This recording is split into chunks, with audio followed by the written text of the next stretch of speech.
Hey guys, welcome back to another Cultured Boys discussion. I'm Pepe and I'm joined by Nathan, and today we are doing a Cultured Boys Explains. Ooh. Yeah, it has been a long time since we've done one of these. Yeah.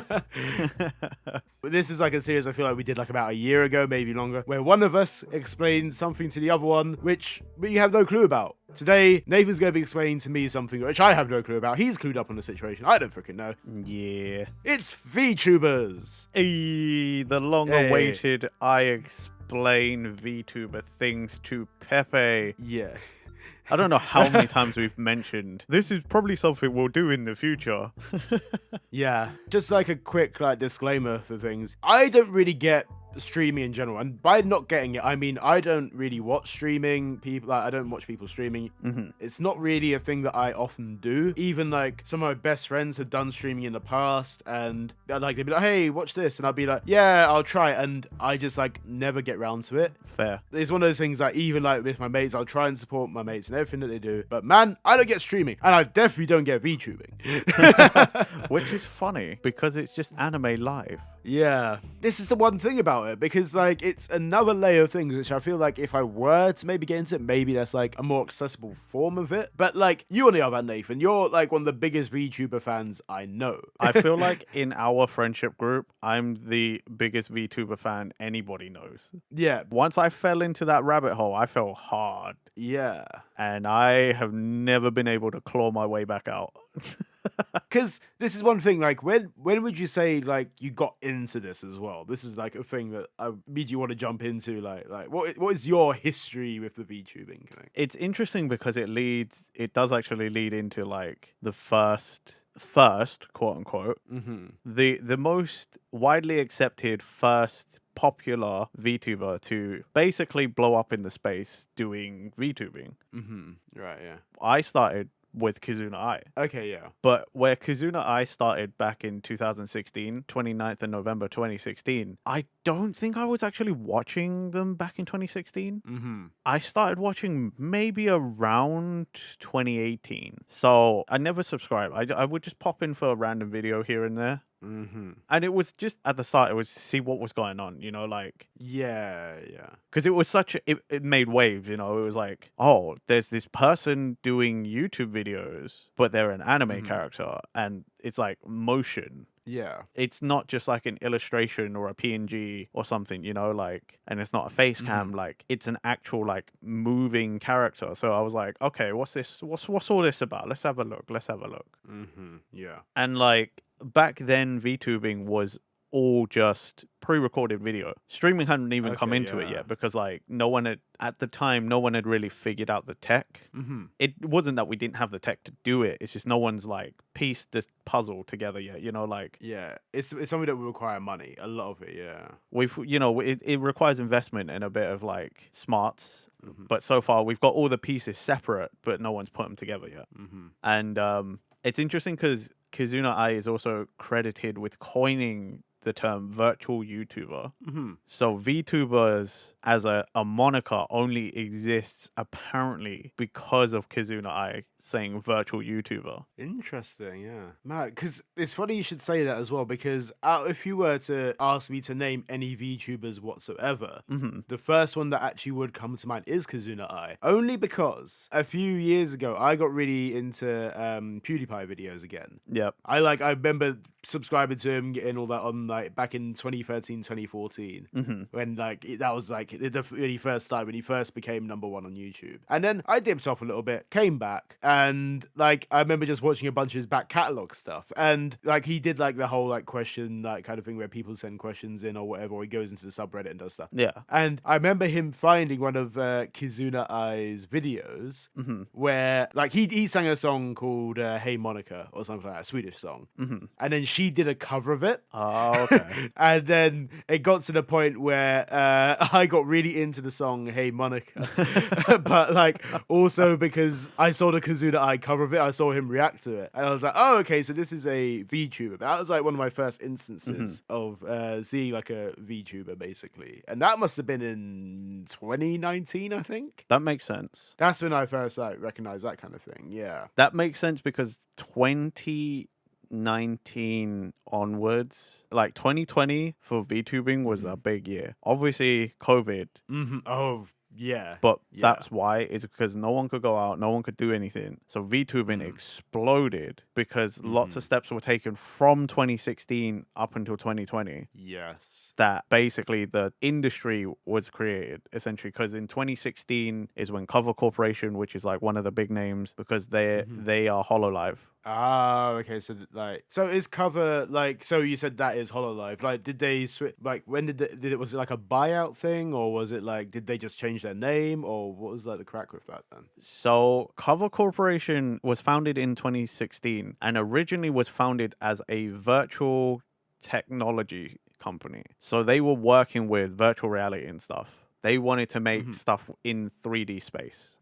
Now, it becomes HoloLive because HoloLive's first ever talent, Tokina Sora, basically mentions to a friend who at the time basically found Cover Corp for what they were doing, because Sora wanted to debut as an idol. Oh, okay. Which is how HoloLive became the Idol VTuber Corporation. Right, okay. They basically worked together, Cover and Sora, and after Sora's first ever stream, HoloLive was created because HoloLive was an app that they made for this purpose. And the app doesn't exist anymore as far as I'm aware. And HoloLive became the female branch because there's a lot of different layers to it. So it's Cover Corporation, which is like the parent company. Then there's HoloLive, which is the female idol VTuber company. There's Holo Stars, the male branch, but all of those fall under Holo Pro or HoloLive Productions. Right, okay. There was also other branches. They used to Lots of branches. Yeah. They used to have Inanaka Music, which was specifically focused on just having what is called V singers. So like VTubers that just sing. Oh, yeah. And that was their music label. But Inanaka Music is shut down. Right, yeah. So those talents have transitioned into being just regular HoloLive talents. Because again, right, yeah, because it's still within the it's still within the company. But if you think about it, the differentiation between like the regular talents, which are still idols, by the way, they still do music, they still do musical performances on 3D stages and stuff. Yeah, and in arenas and things, but they also stream and play games and do art. Versus a V singer that's like, no, you just. For Inanaka Music, you're just like, no, you just make music. That's it. You don't do any of the other stuff. But you can if you want, but you just focus on music. There's like, when you think about it, there's like a very thin, blurred line there that's kind of really nonsense. Yeah. It doesn't make any sense. So it's just like, yeah, of course. Just do what you're doing, because like as HoloLive grew, the normal talents were like also releasing albums and stuff under HoloLive. So it's just the lines got even more blurred and it just became really dumb to have a separation. That's interesting, yeah. It kind of like leads me on to my next question a little bit then, because like obviously there's the identity thing, because right now, like if you build up a persona as your VTuber, like do people know who you actually are behind that as well? Is it a common thing for people to know the identity of the person behind that VTuber, or is like that's a secret thing that you really is it case by case? Like it's case by case, but it's also it's kind of depends on who you're asking. A bit controversial because typically the big name corporations, and I'll get into the other one when we get there. The big name corporations tend to pick content creators from their auditions that like are established. Okay. So if you're a fan of said person beforehand, and then they suddenly are like, oh, I'm taking a step back, I have to quit for a little while, I have to stop or something, and then you happen to also be into one of these big corporation VTuber agencies, they don't change their voice or anything. They can if they want, they don't have to. So like just through being a fan, I have learned some of the previous incarnations of said people, because at least for HoloLive, you are still allowed to continue the activities you were doing before you got into the company, so you don't have to stop either brand. Right, but then you're juggling two things at the end of the day, though. If you're doing that, yeah. But if you think you can do that, then whatever, innit? Like that's a lot, though. Yeah, if you were to like, it is a lot. Yeah. It is crazy, but like a lot of people still do it. Mm-hmm. So to answer your question, it's a bit complicated because like you're not supposed to really know. Right. Yeah. But then at the same time, if said person is continuing to still do their independent stuff outside of Hololive or outside of agencies and VTubing, and you're a fan of both, well, then you technically know. You know what I mean? Like, Right. Yeah. That's interesting, because because at the end of the day, if someone knows exactly who the person is behind that VTuber persona, like part of me thinks like surely it would like ruin the magic of it a little bit. Like for example, say like obviously none of these guys that I'm gonna give examples of would do it because they have a very successful career on YouTube or something or streaming. yeah, But like say for example like PewDiePie, he said I'm gonna be doing VTubing from now on. yeah. I think at one point he did use a model at one point. I think Yeah, it was only for like about a month or so he did use it. That's because that was like the trend. Like lots of Yeah. because VTubing was like the biggest thing. Yeah. Lots of people were like, "Oh, well, I'll try out this thing," but And then- like a lot of them didn't intend to stay that way. No, I think like he did it as like because I think the Reddit was like, oh my god, like PewDiePie VTuber kind of thing. Yeah, I think he used it for a bit and then he just went like this like just did it for a laugh and then I'm going back to my normal stuff. like but it's like if PewDiePie literally decided, you know what, I'm gonna just become a VTuber now and switched over, like it'd be hard. I feel like it'd be very strange. Like once you're doing that, you're restarting your brand basically by doing so, and also people know exactly who that person is as well. Like if like that's probably why like you may be established as a VTuber maybe, or like you're established as a content creator that isn't maybe that big. Maybe like you got like maybe 100,000 subs or something like on like YouTube or Twitch or whatever. Like a decent amount, nothing major. But then you're like, I'm going to transition over to VTubing, and not a lot of people know you at that stage. But is that how you'd probably progress your career in that? Like have a small following there, and then try and develop a new following somewhere else where you have the skills for it. yeah. But can you translate them into doing a VTubing thing? Because that's another thing as well. Is a VTuber style of streaming different from a regular style of streaming? That's another question I have. Not really. Yeah. It's VTubing is just an extra layer on top. You're doing all the same things as every other content creator. Yeah. Like if you're making YouTube videos, if you're doing let's plays, lifestyle stuff, streams, whatever, it's just an extra layer on top. You're still doing all the same stuff. Like they still play games and whatever. Now you just have the extra layer of, instead of your webcam or your camera just recording you, now you have you got some sort of software running so that your character's being tracked.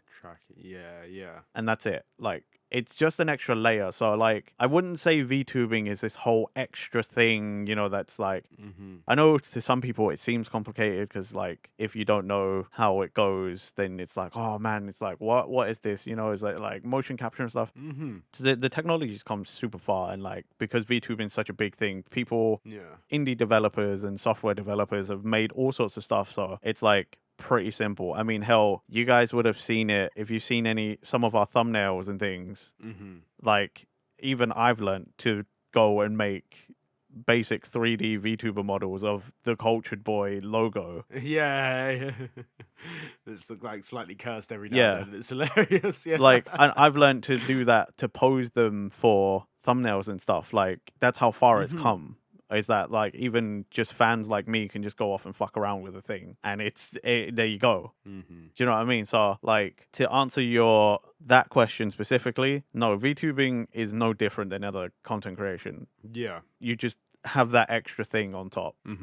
Obviously running more programs on your PC as you're doing a thing adds the extra complication of there's more to go wrong. Probably does, yeah. Then if you just hit record on a camera and it's recording you, and then you've got the thing going on in the background, now you've got like a few things that could go wrong, but it's still no different than really any other content creation. There's layers to it, yeah. Yeah. This is like an extra, like you said, It'd be like if we were doing this and then we had VTuber models, right?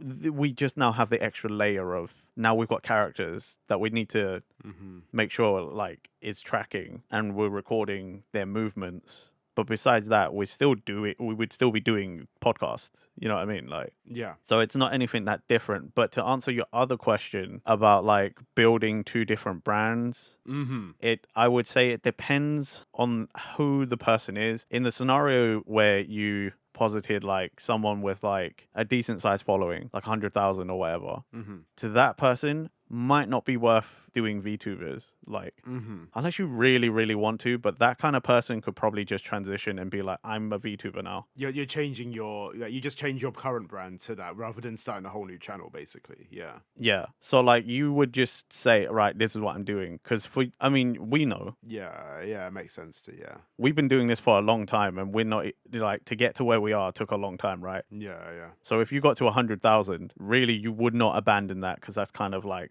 you put work into it, and it's like, Yeah. why would you just up on the thing that like I guess it's the risk in it, like, wouldn't you? on a whim, like, yeah. Yeah, it's like, because if you were like, I really want to go into VTubing, and you have a channel that size, obviously not everyone's going to be into it as well. That's one thing. Yeah. Even though it's a slight change and your content's still staying the same, arguably. Yeah. Like, it's There's like, the only reason you would start a fresh channel is if you wanted to have a completely different vibe. You want to go hard into this character. yeah. You know, and this character Yeah, is like yeah. the complete 180 of what you are on your normal content. Then yeah, go ahead, new channel, build up that audience again from nothing. Hide everything to do with everything. But like, people do things differently. You know, it's case by case kind of situation, and it's one of those like complicated ones where it's like a gray area. There's no right or wrong way to do it. Yeah.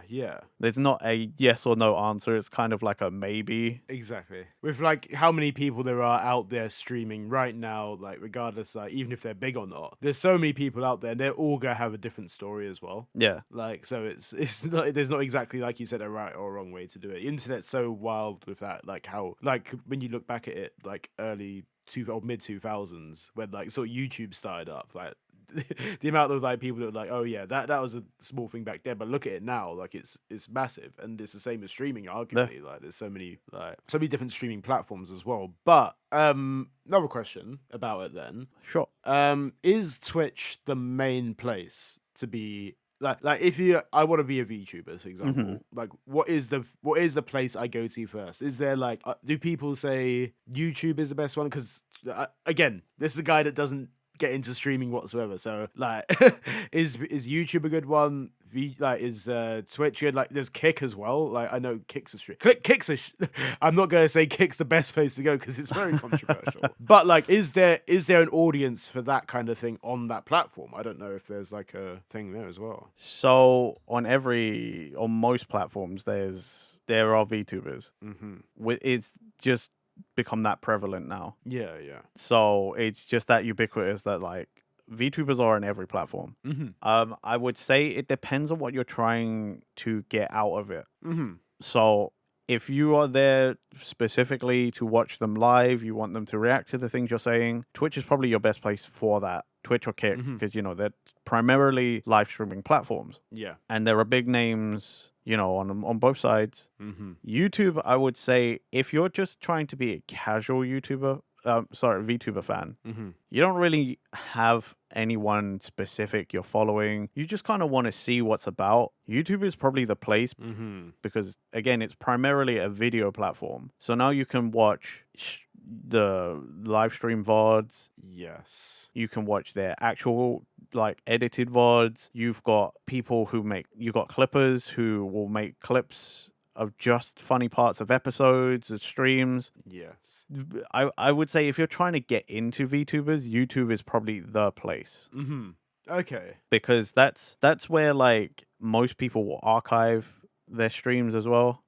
Like I know a lot of indies on Twitch that either multi-stream to YouTube, or because you know, like there's something you can do there, you can just archive straight to YouTube, so they got YouTube channels just so you can watch the old streams and stuff. Like, Right, yeah. So it's all just like kind of building up, yeah. yeah, it depends on what you're looking for. If you have people you specifically are like, those are the ones I like, which obviously you aren't because you're not into live streaming or like live streamers or VTubers. No, absolutely not. No, it's it's so a tough one. So like for you, I wouldn't say you'd be going to Twitch, to Kick, to whatever else is out there. Like I would say for someone like yourself who's like, I don't get this, but like I'm trying to understand. YouTube is the place for sure. Okay, right. So, and that's the one thing as well, because like right now you said that Kizunai was the biggest one, the one that started all off, and then obviously the person that I know right now. Like, who would you say right now is the pinnacle right now of VTubing? Is who is like? Is there like a number one subscribed person like that everyone knows, or is it like kind of like? I would say the most well-known, there's like a handful of them. Yeah. There's like a handful of them, I would say, but like, yeah, if you're talking corporations, then you're looking at like Galgura, little blue shark girl from Hololive English Generation 1. Right. Okay. Cool. I need to. How do you pronounce what is this? Gawr, Gar. Gawr. Gar. Gura, Gura. Little shark girl. She once Gura hit the scene, like Gura blew up massively. I don't know if Gura's still the most well known. Okay, yeah. But like you would have seen Gura through memes and stuff. Yeah, it is like that kind of yeah. I know exactly where I've seen this, but it's it was at a what was it? It's I think it's baseball or something. Yes. Very recently the Dodgers, yeah. What? Yeah, what were they singing? Because it's like it's one of those ones where Take me out to the ball game. it was, wasn't it? Yeah, absolutely. And once Gura sang that song, they won. Dodgers won. They were losing. It's insane. What, really? Oh wow, okay, yeah. So yeah, they were losing. Gura came on, sung "Take Me Out to the Ball Game," and then they won. It's luck of Gura. I love that. That is Gura. So Gura is like one of the big ones. Yeah. From the same generation, I'd say Mori Calliope, the pink-haired Reaper. Okay, hold on. I need to look at it. Because Mori Calliope also hit the Mori Calliope is very okay. This one's it's very controversial because some people love her and some people hate her. Right. Okay. Because she does a lot of rap and some people hate it, some people love it. Really? Is there like when you say a lot of rap in terms of like, is it covers or like original songs or what was? No, like originals. Yeah. But like people hate because it's like the VTuber fandom are very like hardcore. You know, it's a lot of the people that will be like, it's the best fucking thing ever, and like. Right. Yeah. You know, after a while, it gets tiring if you're not into that thing, right? If someone keeps coming up to you and it's like, it's the best fucking thing ever, you'll love it. And you're like, no, it's like, I don't like this. Stop showing me this. But they're like, no, it's the best fucking thing ever. You get tired, right? So that's kind of what it is. And with Mori Calliope, it's one of those where like, they have said on streams before, they're American, but they live in Japan. They do rap music. And it's like a lot of the fandoms that really enjoy Mori will be like, oh, you know, she's such a good artist. And then the other people, you know, the other side of it is people are like, what, you mean this cultural appropriation woman? Right. Well, just because she's rapping? Yeah, it's a whole thing. They get a lot of hate. Interesting. Okay. Callie gets a lot of hate, but like I feel like it's undeserved personally. I mean, I'm also biased. Right. Okay. Yeah. I am a Hololive English fan. Yeah. They're the ones that really got me down the rabbit hole. So like that whole first generation of Hololive English myth, like Gura, Callie, Ina, Ame, Kiara, like that whole generation, like is the reason I ended up falling hard and becoming a super fan, like a big fan of it all. So like I'm biased. I'm always gonna turn around and be like, it's unwarranted hate. Yeah. Okay. Yeah. You can not like something, but you don't have to go that hard. You know what I mean? Like, yeah, it's very like opinionated stuff. Like it's like you either love it or you don't. I get that. Okay, I understand that. But then outside of Hololive, I would say another big name is Iron Mouse. Okay, hold up. Where have I heard of Iron Mouse? This is good. Like, You probably would have heard of Iron Mouse quite a lot as well. Iron Mouse is another one of those. If you're sort of on the internet, you hear about Iron Mouse quite a lot. yeah, Iron Mouse is also a huge name in the space. right, yeah. There's loads of really big names in the space. To be fair, like to say who's like the top, it's hard because it depends on who you're into, like what fandom or whatever. Like Yeah. in terms of pure numbers, I don't know because those numbers are changing all the time. But like, Yeah, if you're talking Twitch, for sure, Iron Mouse is like probably the biggest VTuber name. Interesting. And if you're talking, I mean, again, even on YouTube, it's hard to say because I mean, technically, Iron Yeah. Mouse has videos on YouTube, but like, I would say in terms of outside of like Twitch or like outside of that, and especially because Iron Mouse is also another agency, V Shoujo, so Like with Kizuna Ai, obviously, I'm going back to this again because obviously an OG VTuber. Does Kizuna Ai still put stuff out, and is it as successful right now as it was when they first started? Kizuna Ai has been on a break for like 3 years. 3 years. Okay, geez. Okay, I mean, 2 or 3 years. Like, right. Kizuna Ai stopped activities for reasons. Lots of speculation on the reasons.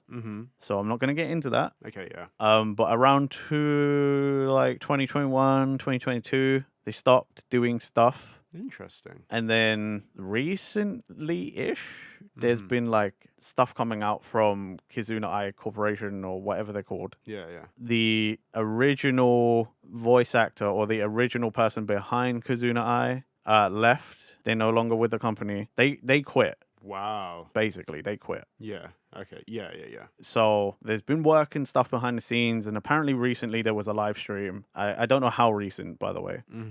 But there was a live stream, and basically it was like another voice, and Kizuna Ai was like, "I'm coming back."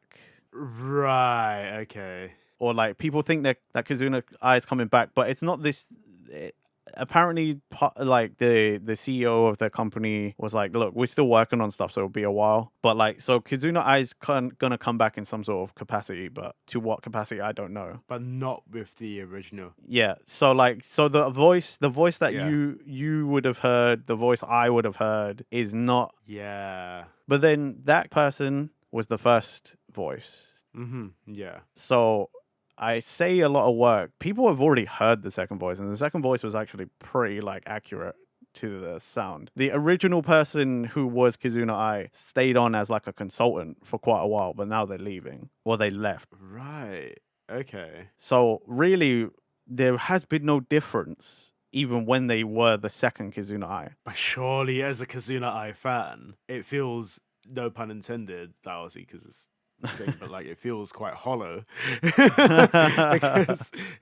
because like surely if you're a fan of someone as a personality, especially on Twitch, like as a streamer, Yeah. you're a fan of that person regardless of whether it's a character, right? And I know it's a character and it's a different voice actor, and you can switch that out, but you'll have the public knowledge that isn't the original person you subscribe to. Surely that would be. That is true. That's how I would react to it. If I I have a favorite band. Say if my favorite band is there, fantastic. Yeah. So lead singer leaves, I'll be like, oh, okay. And they replace the lead singer with someone that sounds exactly the same. They're doing the exact same songs, but I'm like, this is not the same person. Sure, I could go watch that band live and have that. Oh, I'm hearing what sounds exactly like that person, but that's not the person. That's a completely different experience. And I personally would be like, well, I'm just gonna stop now because that's it's not that my fandom ends with that person leaving. That would be my reaction to it. I understand that. However, Yeah. this transition from the first to the second works a lot more like, do you remember when Bulma's Japanese voice actress died? Yes. And then they got a replacement. Yes. They recast it, and the new voice actor sounded basically the same. And they knew, obviously, it's a written character. It's slightly different. Yeah. But remember where I said the original voice for Kizuna Ai stayed on as a consultant? Yes. And the second Kizuna Ai has basically been Kizuna Ai probably just as long and had the first Kizuna Ai as a consultant. Yeah. So think of it more as an acting job, where now the second person has been trained in how to. Think of it like your job. You know, where you told me before, like you learn to speak in a voice in a specific way for a brand, right? Yeah. Think of it like that. This second Kizuna Ai, even though you know it's not the same person, has basically been trained and taught how to be Kizuna Ai. So the voice is the same, and basically they act almost no different than Kizuna Ai would act anyway. I understand what you mean because live streaming and stuff, you are no, and even YouTube videos, you're normally there for the person who's there. That's the personality. But when they're all playing a character of Kizuna Ai rather than they are Kizuna Ai, it's a little different. But it's not. You're not that. I can. Kizuna Ai is like fully into like character acting. That's where you are playing a character. Whereas like it's changed a lot since then, where your character is just like a thing that represents you on screen, an idea you wish to present. But for a lot of people nowadays, it's just like, no, I'm still just me behind this character. You just don't know my real name. You don't know much about me, but like you get to see this character that basically is me. Yeah, if you didn't know that happened, you would have no clue. But yeah, because obviously it's a pretty much the spot on the same voice. It's like it's like my kind of like concept behind it is like, you know, Rick and Morty, for example. Royland's no longer part of it. Yeah. And like obviously they found someone who can do the exact Rick voice, but also like it's also Royland actually created the series as well. So don't get me wrong, I dropped off Rick and Morty years and years before that happened. But like it's one of those ones like, would I actually still be a fan of it? And you're right, it is if you're a bigger fan of something as you are and you're a diehard fan of it, would you go along with it? I think it is very situational on the person, to be fair. It is. I personally, I don't know. Again, I'd probably have to be in the situation, but I'm also one of those people that can jump from fandom for fandom, like any time. And if I haven't watched a Kizuna Ai, or say if I was a fan of Kizuna Ai, and like I'm a casual fan of it, I enjoy watching it, but I don't get it. Like I don't know if I would continue on, but if I was a massive fan of it, would I continue on regardless? Maybe. I don't know. It's such a tough. I can give you a perfect example. I was watching Kizuna Ai around that transition between the first Kizuna Ai leaving for reasons and the second Kizuna Ai taking over as the voice and as the character. And I will say, even with that knowledge, I could not tell the difference. Right, okay, And I did continue watching when that transition happened. The only reason I stopped is because I fell into Hololive, and it went from Kizuna Ai obviously doing uploads versus streaming was like, oh, okay, there's maybe one video a week, maybe 2 videos a week, versus Hololive has 5 new talents, and each of those talents is streaming almost once a day. I was like, so it's you're spoiled for choice and that kind of thing. There is way more content on this other side, and I will never run out of things to watch, versus, oh, I can catch up in like a half hour. Right. Okay. Next question for me then. Who are your favorite VTubers? Oh, okay. That's So again, I haven't really mentioned the other big company of Niji Sanji, but I don't actually watch any Niji Sanji, so I don't need to right now. Okay. I'm a big Hololive fan. I don't think I ever need to say that. I'm pretty sure I've talked about Hololive a bunch of different times in other videos. Let's see. My favorites are Gura, Mume, Fauna, Fuwamoko. I quickly realized that these are a lot of names, and I don't know any of these people. Carry on. Okay, right now, if I had to say like my tip-top favorite, Kami Oshi, as the fandom says it. Yeah. God waifu, like God Oshi. Yeah. Fuwamoko. Right. How do you spell that? Fuwamoco. They are from Hololive English Generation 3. Is it 2 people or is it 1? Yes, they're twins. Right, okay. Fuwawa is the blue one. Mokoko is the pink one. And it's just one of those where they have a different dynamic because they're twins and they are real life twins as well. Okay, yeah. So like you get that feel of sibling dynamic, and they're a bit goofy, they're a bit funny. Fuwawa's got like a softer voice, so she's very like chill vibes, and then Mokoko is like the energetic, like younger sibling vibe. They like bounce off each other really well. But also because like it's just cute, and like the two of them, they're very cute. Okay, yeah. I would say though, I know people. A lot of people will be like, you can't pick one over the other. It's Fu and Moko. Did together, but I'm like, if I had to pick, I'd say Mokoko is my favorite. Wow, okay, he's going deep into. Okay, yeah, the younger one. Yeah, the pink one, because I Mokoko is like, to me, when you watch clips and stuff, Mokoko does some of the funniest. Like, there's more clips of Mokoko doing like goofy things. Yeah. And like when you're watching a live streamer and stuff, like if they're doing something a little goofy, a little funny for no reason, they don't realize it. Like she often does it without realizing because she's just being herself. That's why I would say if I had to, like out of everybody, like Mokoko is my favorite. Yeah. So do they stream together all the time, or is it different? What's the crack of that?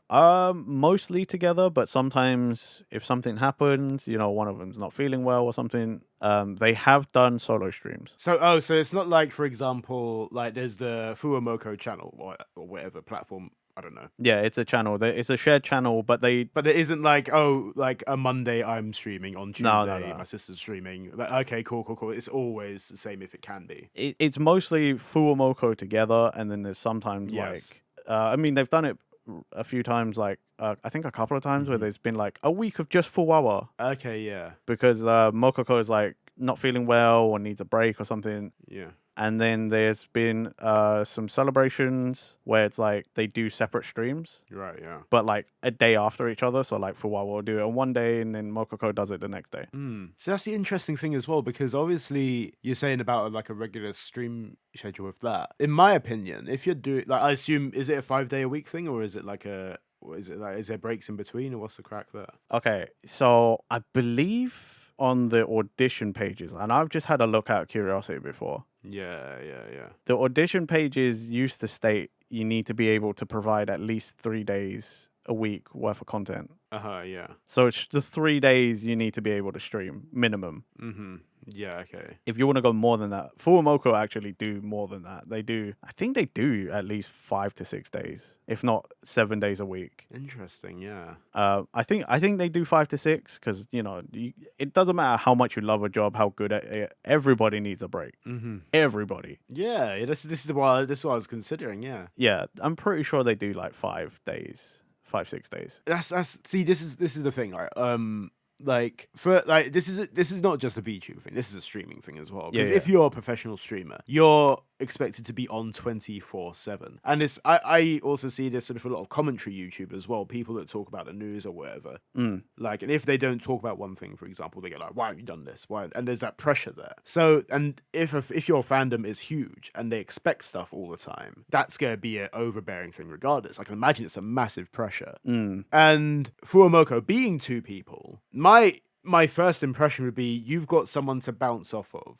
And there is that kind of thing. My first impression would be like, if you know that you're back to back a lot of the time, like, and even just need personal stuff, I would think like, oh, surely you'd want to do like I said, a separate stream schedule, like, oh, on Monday, Tuesday, Wednesday together, Thursday together, whatever. Friday's like an off day, Saturday, Sunday, blah blah blah. I don't know. It could change, give and take, whatever needs to be done.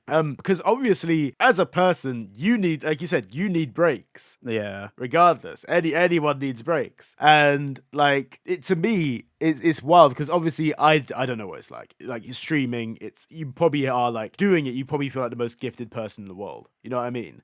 Yeah. You probably do feel on top of the world because you got people, however many countless people watching you there and then, like. Yeah, and like that's one thing. Like when you're in that zone, you're doing something you love, and like there's some people out there who have jobs which they're just doing to get paid. They're just doing it. They don't care about their jobs. You're doing that, and it's a completely different situation when you're doing something you absolutely love. You're getting millions of views for it. It's so good. But like you said, you need a regular break with that. Yeah, and to me, like, it's alien to like not. Like, to be on every single week of the year. Like, and I don't know if it is that. Maybe they do have like a 2-week break here and there. In my job, I have 28 days holiday. I have 28 days holiday which I can take off whenever I want. Is that the same with like VTuber? Are you expected to be on 24/7? Like, can you be like, I'm going on holiday for a week? I'd want a holiday for a week. I want to go freaking. So it's an agency, they work for a corporation. Yeah. So they have managers and stuff. They they take breaks when they need to do stuff. Like Yeah. if it's same as your job, they probably got to clear it with Yeah. managers and stuff. But like, yeah, they can take breaks. Like, Yeah. but it's I don't know how much it is the talent versus the agency. Yeah. But you know how it is with like content creators. It's like you said, the pressure to be on all the time and to not lose the momentum you've built up. Yeah. I'd imagine that's probably why a lot of names are like on all the time or stream or do something as much as they can, because it's like, I don't know how much is passion versus fear. Mm-hmm. But I do feel like the fear has to play quite a lot into it, right? Because like, Gotta be right, yeah. how many times have you seen a content creator or something like, okay, I'm taking a long needed break. I've been grinding for years on end. Mm-hmm. And then they come back and they're like, yo, like I needed that break, but it killed my momentum. Like people ain't come back. Yeah. Like I'm struggling now. Now I'm like depressed because like numbers are low and stuff. So I don't know, man. It's a tough one. Mm-hmm. I feel like that's a bigger issue with just content creation in general. Yeah, it's a supply and demand kind of thing, isn't it? Like, no, it's and it all depends what kind of content you're putting out. For streamers, you're very personality focused, and you would be putting that out, like putting yourself out there constantly. Really, and Yeah. that's you. That's you as a person. That's not like arguably the Fuaboko thing is character led, right? Like, Sort of. or is it personal? Because like we said, Kazuna Ai, a character. Like, is every VTuber a character, or is each VTuber like kind of? That's also situational, but that's where Yeah.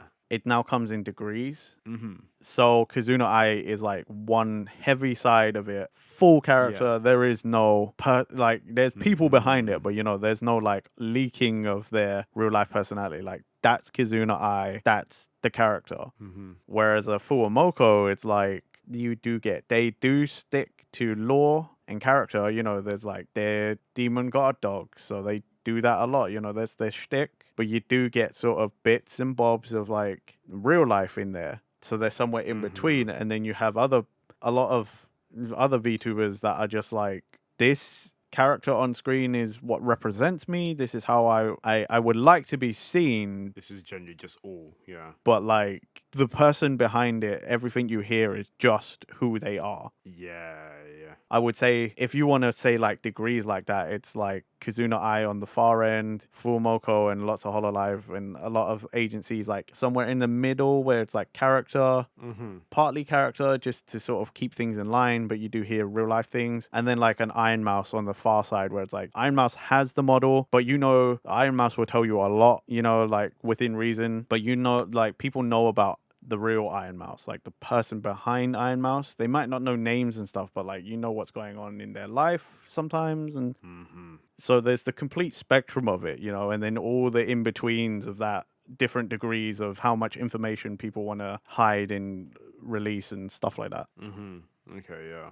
I mean, there's a spectrum in it. That's one Yeah. thing. There's like loads of different sides to it, and like it's. I feel like a lot of the answers is like it's a spectrum. Yeah. It's how much you want to cake on, and how much you want to really go hard into one thing or the other. Yeah, and is it all like this is the next thing as well? Is it always like obviously there's video games, there's watching stuff, there's all sorts, there's different layers to what kind of content you can put out as a streamer. Yeah. Now, like, is there like as a VTuber would like on YouTube, for example, is there stuff like that isn't streaming based? Is there like, I can be a content creator that isn't stream based, or is it kind of like is there a world for that? Does it do well, or is it like so people have built their audience and then gone and done like IRL streams. So that it's still on their channel. So that VTuber is doing IRL stream. You might not see their face at all. Yeah. But they've gone and walked around in places and whatever, and there it is, Yeah. And there are what is called hand cam streams. So you just see it, like their hands as they're doing stuff. Like they'll do cooking streams or art streams, crafting streams. The list goes on and on. Like, and there are some indie VTubers that have gone full on multimedia. They're like, look, this is what you can expect. I'm a VTuber most of the time, but sometimes I will just be the actual person behind the character. You will just see my face. I don't care. Yeah. again, fucking to answer your question, It's mad. Yeah. Spectrum It's again, so like you yeah. can do almost anything and everything. There are people who Mm-hmm. have programs that overlay your VTuber model on top of you real life footage of you. It just it's lots of probably AI and tracking or whatever. I have no idea how it works. Yeah, yeah. It's some kind of it's technology in it. Yeah. I've seen a clip of someone who's a like handy person VTuber, Mm-hmm. and it's literally like real life footage of them fixing stuff in real life, but there's like this weird blurry VTuber model Right. overlaid on top of the actual person, and it tracks really well. It's just I guess it's the Yeah. bit rate or something. It's a bit like pixely, It's a bit more shaky. Yeah. Yeah. Okay. but like that's a real life person fixing real life stuff, and it's just happens to have a VTuber overlaid as well. Like, you know what I mean? Like, you can do loads of stuff. It's nuts. Mm-hmm. Like it kind of like leads into another like identity thing as well.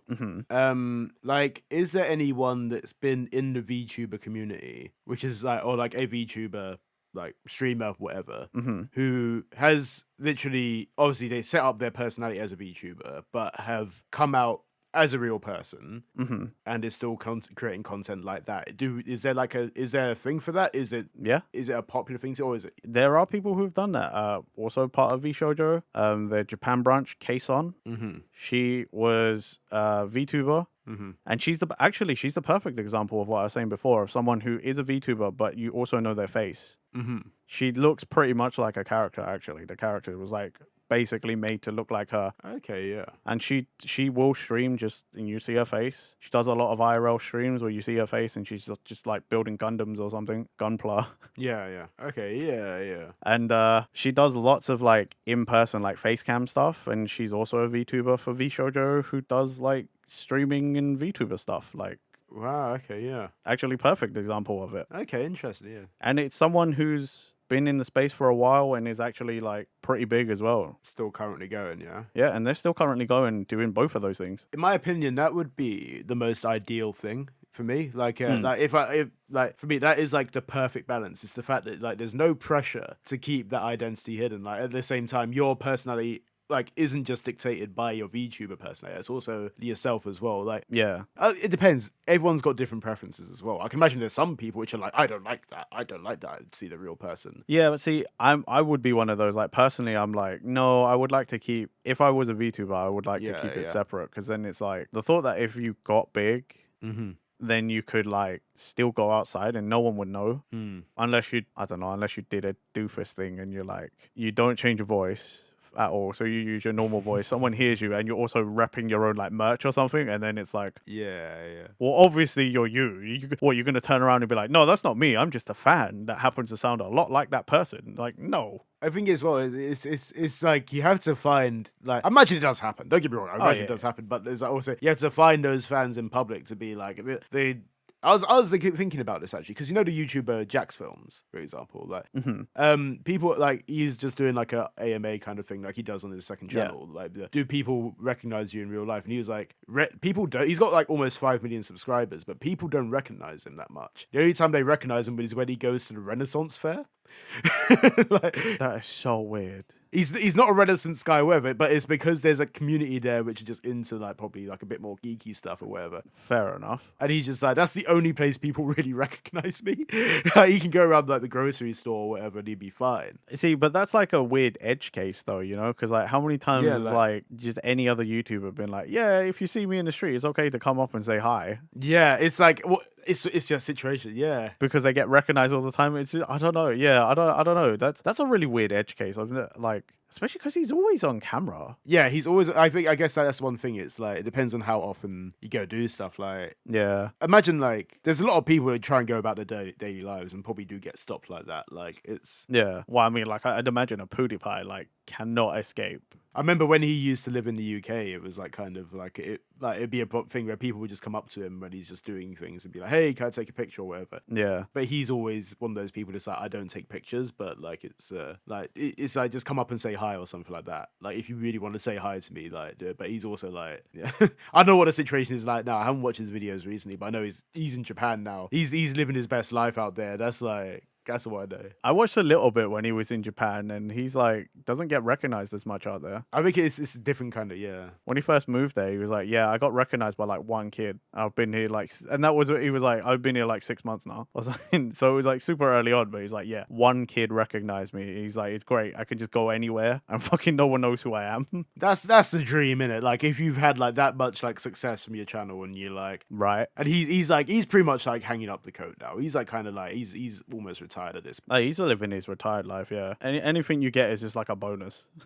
Imagine that, like just going somewhere, like which is absolutely amazing, and you get recognized very rarely, and you're reaping all the rewards of what you did, all that hard work that you put in over those years, and just being like, I can just chill now. Yeah. That's so cool. Like imagine that. That's like I mean, that's a dream, innit? that's a completely different situation compared to like that. I know it's like very different. Like we were talking about streamers and like like VTuber stuff. It's a very different situation. But like it's mad that, isn't it? Like good for him, man. But I realize we're almost coming up to the hour now. Yeah, and I could talk this for hours on end. Like What's so funny as well is that like I have like a bunch of other questions in my thing that I didn't even get to answer. But it's like that's one thing. Like maybe there's a part 2 in this. Who knows? Maybe there is another thing with it. maybe, I don't know. But it is genuinely one of those things where like I've gone in with like zero knowledge of this basically. Like well, like maybe like 0.1 with I know who Kizuna Ai is. But like Well, and you've seen Gura. yeah, I see. Yeah, it's also one of those ones where like I see a lot of these VTubers through memes sometimes, where it's like compilations or like there's like a T-Rex streamer or something like that, or like there's like some kind of like Yes, I know the one. yeah. It's like I don't know anything about that thing. That's all. It's still like it's funny because even though we talked about this for an hour, I feel more educated on it. But I also feel like there's a bunch of other stuff I still don't know. Oh, we've only like scratched the surface. Yeah. That's the thing. That's it. Like, Yeah, we've there's so barely much. gotten anywhere. There's so much more, but It's mad. Yeah. maybe another time. I don't know. Maybe another time. Maybe we're running up. But honestly, Nathan, thank you for explaining this much to me. It's okay, buddy. I don't know how much the crossover of our listeners, who, if anyone is interested in that as well, like, or is anyone clued up? I feel like there's got to be some crossover. It's anime, isn't it? It's all anime in the end. And that's it. Yes, anime. Which is like what you said. It's mad that I don't get into this, but it's again, I'm not a streaming guy. But honestly, thank you, Nathan, again for doing that. Thank you guys for listening. Honestly, let us know if you're a VTuber fan, like, or if you're not. Who's your favorite? That what he said. Yeah, tell us that. Honestly, do you feel more educated as well? Are you in my situation? Which one of us are you? Are you the VTuber like Noel, or are you the VTuber like newbie? Please let us know. And anyway, thank you guys for listening. Remember to like, comment, subscribe, hit that bell button for future Culture Boys videos. Check the links in our description. We've got our X and all our podcast platforms there as well. Any last words from you, Nathan? Go and watch VTubers, man. There you go. Watch VTubers, man. That's it. Catch you guys later. Bye-bye. Bye.